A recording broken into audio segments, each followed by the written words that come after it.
it's just something I got to get off my chest right quick, all right? You know, I really hate when people talk about my team or try to break down the sport or something that I'm knowledgeable about, and then they just say some of the most idiotic, just most, you know, and what's got me going on this little tirade right now is the fact that when people talk about the Browns draft needs and all that, just 90% of y'all ain't making no sense. Like, oh, it's so fucking infuriating. Like, y'all, just shut the fuck up. All right, listen, let me tell you something, right?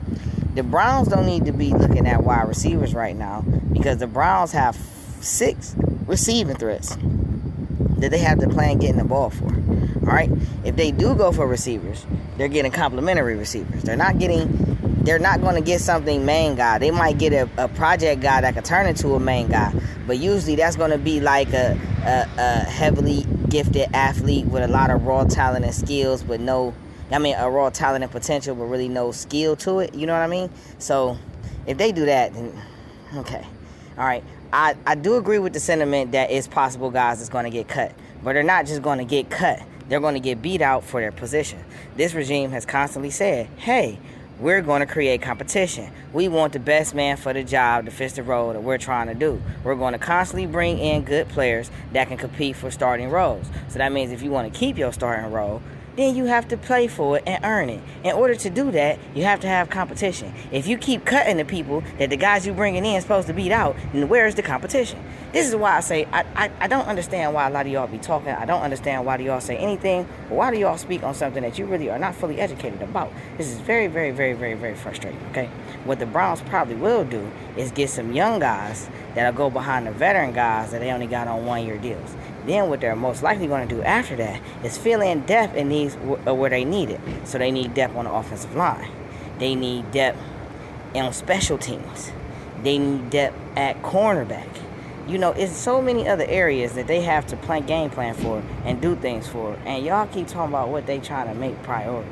You know, if you don't really know or understand what somebody's doing, then just say you don't know or understand. Just ask questions. I know the media don't know because when Mary Kay Calvert did an interview with one of the national sports guys, was it Daniel Jeremiah? I don't know if it was Jeremiah. It could have been. I'm not sure. Or Grant, somebody, whoever it was. He's asking her, hey, if the Browns do trade up, who do you think they're going to get? So that means you trying to get information from the inside, and out of all the people in the world that you asked Mary Kay Cabot?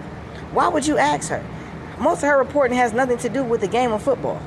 If you break down her whole journalistic career on doing sports, all she focused on is personal storylines that might halfway got an influence on football or basketball or baseball, not necessarily the game itself. So if you're gonna ask somebody, you should have asked Nathan Segura. You could have asked a plethora of people, but you didn't ask the right people. So I'm just saying that just further proves my point of saying that the national media don't know what they talk about when it comes to the Browns. I really appreciate the fact that this regime, General Manager Andrew Berry, CEO Paul DePodesta, you know, Coach Kevin Stefanski, how they keeping a tight lip about things. I like how they're playing their cards the way they're supposed to play it and not showing their hand. They're playing real poker, and I appreciate that. But the rest of y'all, just shut the fuck up. Oh my God. You don't have no idea what you're talking about, all right? I'm going to say this again. If the Browns draft a receiver, he's playing special teams. He is the returner. If the Browns draft a running back, if they do it in the first 3 rounds, that guy is an exceptional talent who's going to play returner on his team in special ways. All right? Boom. Outside of that, you can see them draft a cornerback, a defensive lineman for the future to pair with Myles Garrett, whether that's a defensive tackle or a defensive end or somebody who can play both. It'll probably be somebody who can play both because Jadeveon Clowney could play both. They still got Curtis Weaver, so they still got a third rush man. They just probably need a defensive tackle. But it's a lot of defensive ends in this draft that's really gonna play tackle in the NFL, even though the draft keeps saying that they're defensive ends. Then you got some ends that's really gonna play linebacker, even though they're trying to say, well, that's an edge rusher. Listen, this is the same NFL, okay, that be putting up people's stats and stuff, knowing that they ain't that tall, they ain't that big, they ain't that fast. They just be doing whatever they want to do. All right. We got to cut this out, right? We got to hold people accountable. And I'm holding y'all accountable right now. Quit talking about my team if you don't fucking know what the fuck you're talking about. Thank you and have a great day.